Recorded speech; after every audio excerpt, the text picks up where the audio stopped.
Folks,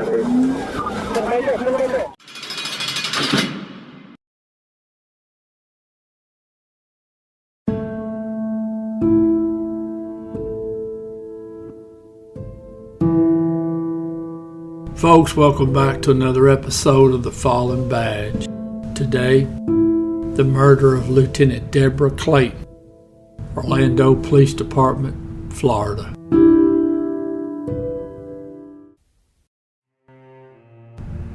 Lieutenant Clayton was 42 years old. She had 17 years with the Orlando Police Department. Now, she was married and she had a son. Now, I saw some other resource material that said she had 2 sons, so I apologize for not knowing which is the more accurate resource. Now, at the time of this event, Lieutenant Clayton was a Master Patrol Sergeant. She was posthumously awarded the rank of lieutenant after her death. It's January 9th, 2017. Lieutenant Clayton is at the Walmart over there off of Princeton Street and John Young Parkway. Now, she's in full uniform. I don't know if she's getting ready to go into work or if she's just gotten off work. Now, she pays for the items that she purchased, and she's pushing a shopping cart and she goes out the front doors. Now, she gets out in the parking lot, and an employee that she knows runs up to her and says, "Hey, there's a guy inside the Walmart.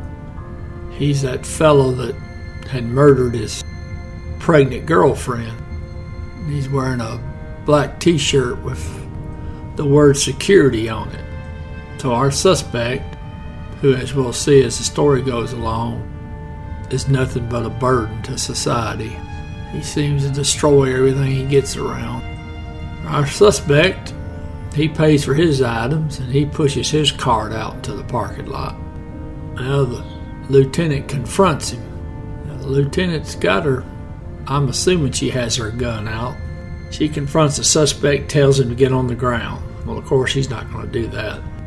So he runs and he gets behind one of those cement pillars out in the parking lot, and he pulls a pistol. Suspect, Lieutenant Clayton, they start cranking rounds off at each other. Now, I don't know if the suspect was hit or not. Now, Lieutenant Clayton, she's hit and she goes down. Now, she is not wounded fatally, but the suspect walks up, executes him. He then jumps in the vehicle he was driving and he takes off. Now, the lieutenant was able to get the information out over the radio, so cars are responding. And they get there just as the suspect's leaving. Now, the investigation on the scene would show that Lieutenant Clayton fired 7 rounds, and that this shootout lasted 6 seconds. Now, the resource material says the suspect wasn't injured, but now I don't know how many of the rounds the lieutenant fired that may have struck home but just hit him in the vest. Now, the police get in behind the suspect, chase him to a parking lot of an apartment complex. The suspect cranks off rounds at this police captain. Doesn't hit him. But now the captain's able to use his vehicle to block the suspect's vehicle in. So the suspect has to beat feet. So he runs through the complex and puts a gun on a resident there and gets the resident's car keys. Suspect jumps in the victim's car and drives away. Now the police would start looking for the suspect, and it would take them 8 days. But on January 17th, police finally found him. He was in an abandoned house. That house was over there on the 1100 block of Lescott Lane. It's over there near Raleigh and Conley Streets, and that's in the Carver Shores area of town. Now, that was about 7 o'clock in the evening. They had the helicopter above. They had their FLIR system going, so they're able to capture the eventual arrest of the suspect. Now, at first the suspect wasn't going to come out. He was on the phone with somebody, and whoever was on the phone was telling him not to give up. Now, they had the suspect crawl out the front door. Now, when he crawled out, he had 2 pistols, and he still had his Kevlar vest on. Now, I believe when the suspect was crawling out that front door, he was also looking to see how many police were out there. Because I do believe if there'd have been just 3 or 4 officers, I think he'd have had a go at him. I don't know how much he was for shooting at men. He sure seemed to enjoy shooting women. So they recover both pistols, take him into custody.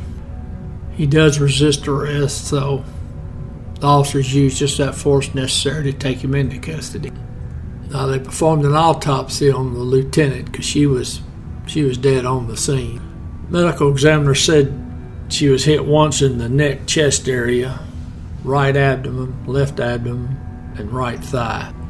Emmy also said she had cuts on her face, elbows, and knees. He said that was likely from her falling to the ground after being shot the first time. Now, he said she would have survived the first gunshot, but that the suspect walked up, started cranking off rounds while she was on the ground.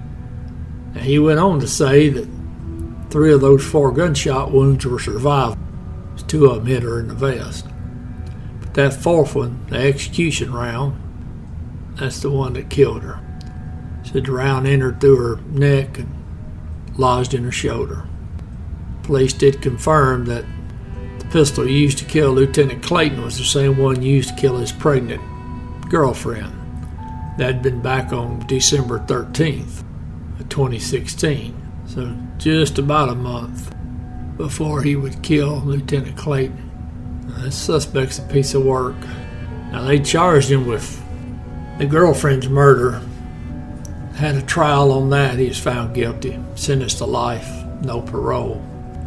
Then they had the trial for the lieutenant's murder.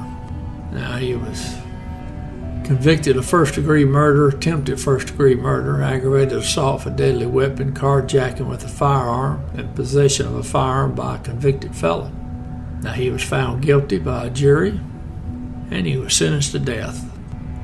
Now, of course, the way our system's set up, incredibly lenient towards the suspect, especially in a case of this type where it's a smoking gun, no doubt he did it case.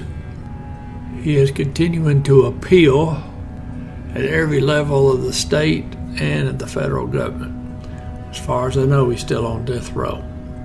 I did not dig a lot into his current situation, other than he's very fortunate that the police didn't use deadly force on him when he came out of the house with 2 pistols.